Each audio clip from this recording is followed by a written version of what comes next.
There is incredible backlash occurring in the business community this morning after news broke over the weekend that Royal Bank is in the process of replacing Canadian staff with foreign workers in an attempt to save money.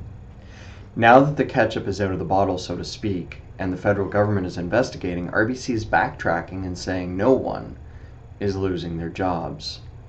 What bothers me the most about this story is how shocked most people are.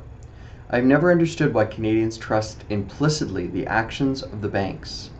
Every time I hear the phrase, "my banker has my best interests at heart," it makes me want to throw something.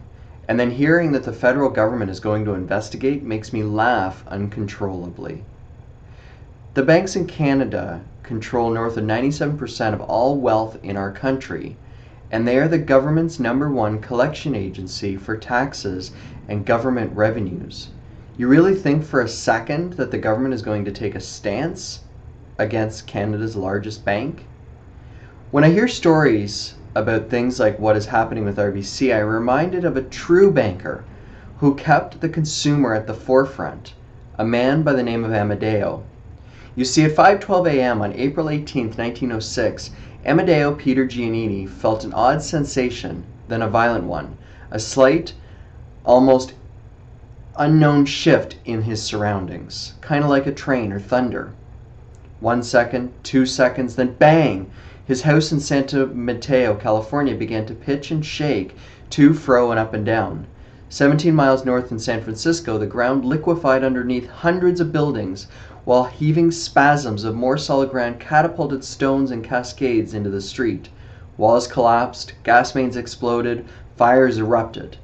Determined to find out what happened to his fledgling company, the Bank of Italy, Giannini endured a 6-hour odyssey navigating his way into the city by train and then by foot, while people streamed in the opposite direction, fleeing the conflagration.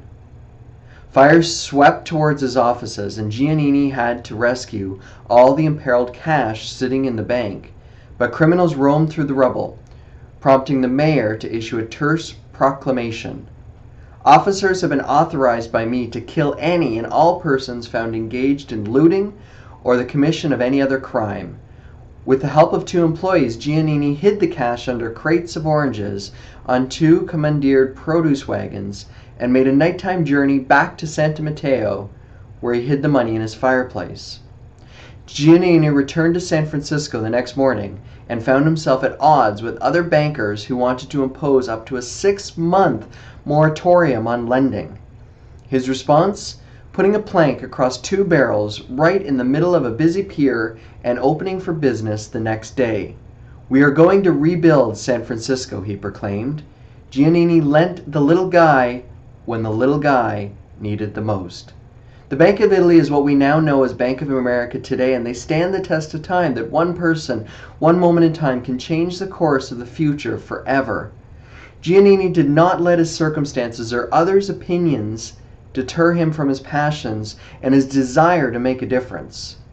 It's time for Canadians to stand up and say enough is enough. RBC made $7.5 billion last year. And it's time to realize that a bank is nothing but a business with the pure focus on the business bottom line.